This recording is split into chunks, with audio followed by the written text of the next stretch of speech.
We were all waiting for it, and it finally happened. We all see the Winter Guard as well as the Retcon team active in game. Awesome, right? I have an alliance for today. So I was expecting to see how I would acquire Jeff the Land Shark. That was going to help me make my decision as to which way I'm supposed to be building. Am I supposed to be going for the Retcon team? Am I supposed to be going for the Winter Guard team? But the Jeff rewards are not there. The Jeff rewards are not there. Instead, what we did see is that Jeff is a 180 shard unlock. That seems very curious to me. It started to get my head spinning and thinking about, well, why is this? What could be happening?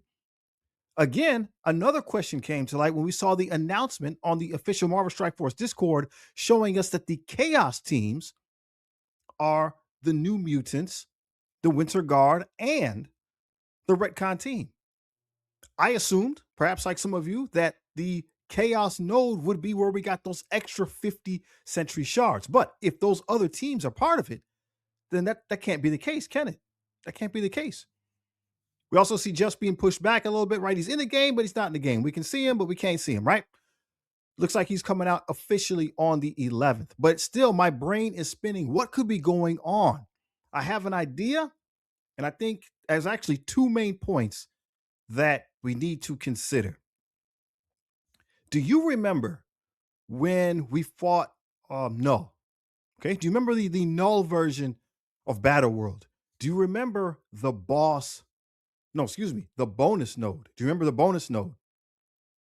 I did notice. I was looking forward to, I thought there was going to be a bonus node with the Sentry Battle World, but we don't see one. For those of you that don't remember, the bonus node with Null, you needed Asgardians. And it was a 30-minute, there was a 30-minute timer on there because it could be quite lengthy. There was multiple waves. I don't remember how many. Let's say that there's 7 waves of enemies that just kept coming, just kept coming, just kept coming. And again, you were locked into one team. The interesting thing about that node is it was pass or fail. Either you beat the whole thing and got rewarded, or you didn't and you got zeros. All the nodes, right? All the waves, I should say, the way it comes out in Battle World, you get points per wave. All the waves granted you 0 points until you beat the last wave. And that's where the payout was. So the reason why I'm bringing this up, we don't have one for the Sentry that I'm able to see, at least. I haven't seen one. We're not going to be getting points via the Chaos node. It doesn't appear that way to get those extra Sentry shards. It'd be foolish to just say, hey, if you use Retcon once on Sentry, you get extra shards, right? I mean, they could do that. They could do that. But I think perhaps what we're looking at is there'll be an introduction of a bonus node. And in that bonus node, you can only use Retcon.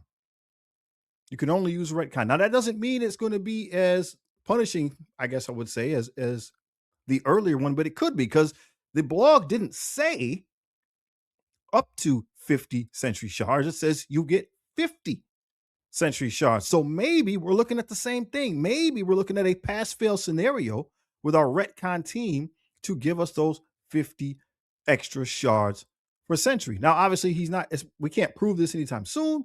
Jeff's not coming out till the 11th. This version of Battle World will be gone by then. So we'll have to see. We'll have to see. I just think it's very, very curious. What other way could we be getting those shards? Again, they could do something completely new, completely different, right? There's something completely, again, unique that we haven't seen before. 100% that could happen. 100% that could happen. So we're looking forward to it. I'm looking forward to it. I'm very curious to see what's going to happen. If it was in this manner or something like this, right? The other point that I have concerns about is the fact that Jeff is a 180 shard unlock. The reason why that's just tickling my brain right now is because it feels like it's going to be an extended unlock. It doesn't feel like that by the time February comes around that we're going to have Jeff. See, I remember I was trying to think about, well, when has something like this happened in the past? Big Time Spider-Man comes to mind, right? There's been other people. Big Time Spider-Man comes to mind. The Infestation team, but they gave us Big Time Spider-Man relatively quickly. I believe he was like, I think, correct me if I'm wrong, if he was a 45 shard unlock. So we got him early you could start the infestation team immediately, and it didn't really kick in right until later on when you started getting that stronger and stronger big time Spider-Man. Even perhaps now, right? Before the new stat increase here, big time Spider-Man looked like he might have been the strongest character in the game, numbers wise. And so even now, if people beefed up their infestation, it's a problem, right? It's a problem. But it looks like they're doing something different with Jeff. 180 shards, that just feels like to me that's going to be an extended release. Okay. Again, I don't know. Nobody told me. But does anybody else in the game right now have a 180 shard unlock? Well, for those of us who aren't big time players, Blue Marvel, right? Blue Marvel has an 180 shard unlock, and the game has pivoted to 100 shard unlocks.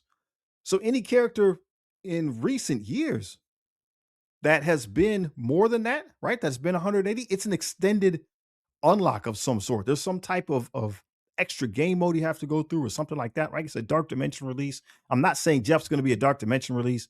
I'm just saying it looks like there's going to be an extended unlock.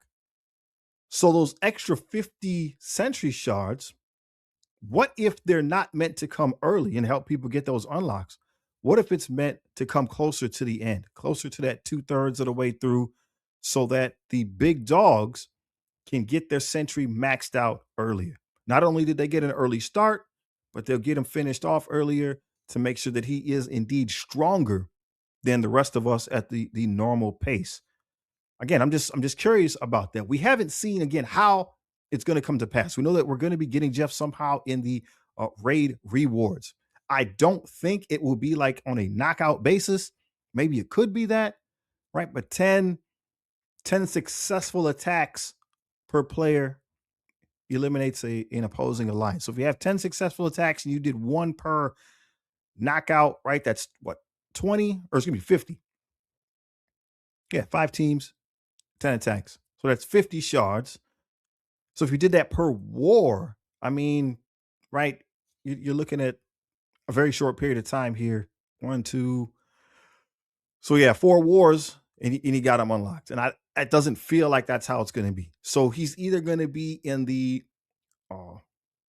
war rewards, like we're suspecting, that just after you finish a war, we're going to get some, or he'll be in the season rewards, maybe both. Okay. But 180 shards kind of feels like to me a lengthy unlock. Maybe we're even talking about 4 to 6 weeks.